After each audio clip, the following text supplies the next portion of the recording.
బ్రేకింగ్లో చూస్తున్నాం. యాదాద్రి భువనగిరి జిల్లాలో రోడ్డు ప్రమాదం జరిగింది. చౌటుప్పల్ మండలం మల్కాపురం దగ్గర లారీని ప్రైవేట్ ట్రావెల్స్ బస్సు ఢీకొట్టింది. ఈ ప్రమాదంలో నలుగురికి గాయాలయ్యాయి. ప్రమాద సమయంలో బస్సులో 32 మంది ప్రయాణికులు ఉన్నారు.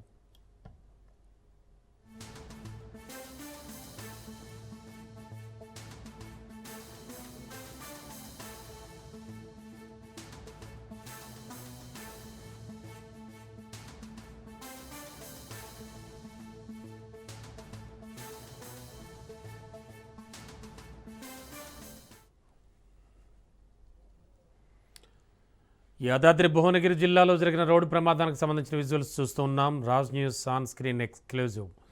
చౌటుప్పల్ మండలం మల్కాపురం దగ్గర ఓ లారీని ప్రైవేట్ ట్రావెల్స్ బస్సు ఒకటి ఢీకొట్టింది. ఈ ప్రమాదంలో నలుగురికి గాయాలయ్యాయి. ప్రమాద సమయంలో బస్సులో 32 మంది ప్రయాణికులు ఉన్నారు.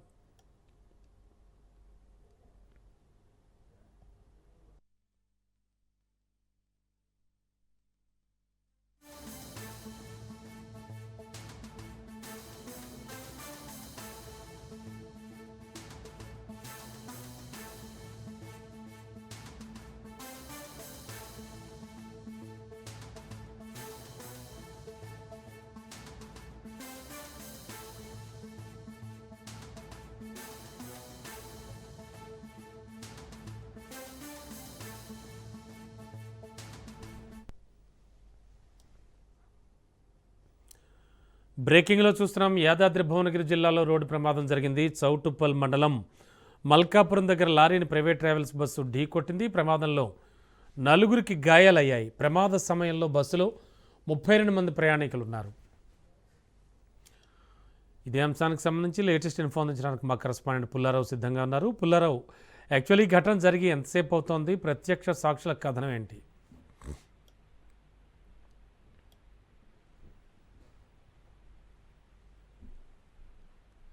హలో.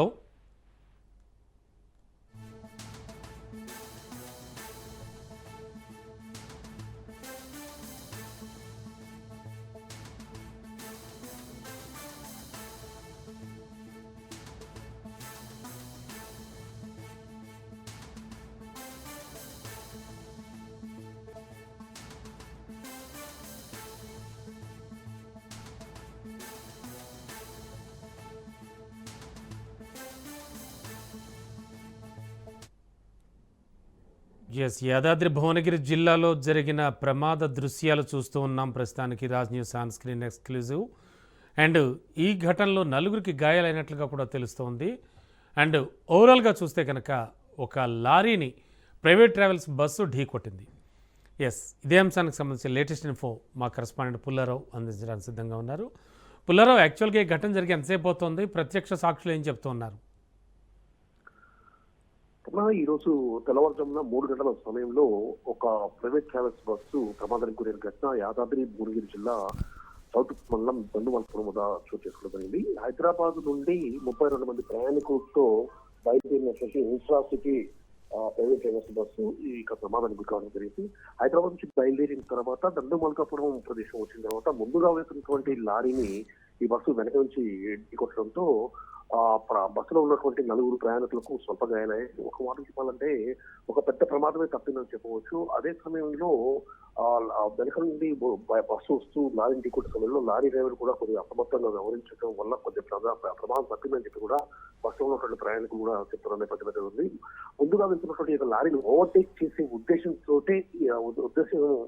సమయంలోనే ఈ ప్రమాదం జరిగిందని చెప్పేసి కూడా స్థానికంగా ఉన్న పోలీసులు వ్యక్తులు కూడా గుర్తించిన పరిస్థితి. వెంటనే పోలీసులు కూడా ఈ యొక్క సమాచారం అందుకొని ఆ యొక్క ప్రదేశానికి చేస్తున్నారు. ఎందుకంటే తెల్లవారు జరిగింది, అది హైవే కావడం వల్ల ట్రాఫిక్ మొత్తం కూడా స్తంభించే అవకాశం ఉన్న నేపథ్యంలో పోలీసులు వెంటనే ఆ ప్రదేశానికి చేరుకొని ఆ యొక్క ప్రమాదానికి గురైన బస్సులు పక్కన తొలగించేందుకు ఆ ట్రాఫిక్ క్లియర్ చేశారు. అప్పటికే ట్రాఫిక్ అనేది దాదాపు 3 నుంచి 4 కిలోమీటర్ల వరకు కూడా అయినట్టుగా కూడా తెలుస్తుంది. ప్రమాదానికి ప్రధాన కారణము లారీని ఓవర్టేక్ చేసే ఉద్దేశంతో జరిగిందని చెప్పేసి కూడా పోలీసు గుర్తించిన పరిస్థితి ఉంది. సో ఈ ఇన్ఫ్రాస్ట్రక్చర్ బస్సుల మధ్య 32 మంది ప్రయాణికులు 4 మాత్రం స్వల్ప గాయాలతో బయటపడటంతో మాత్రము అందరూ కూడా ఆయన ఊపిస్తున్న పరిస్థితి ఉందని చెప్పొచ్చు. Okay, thank you బుల్లారావు.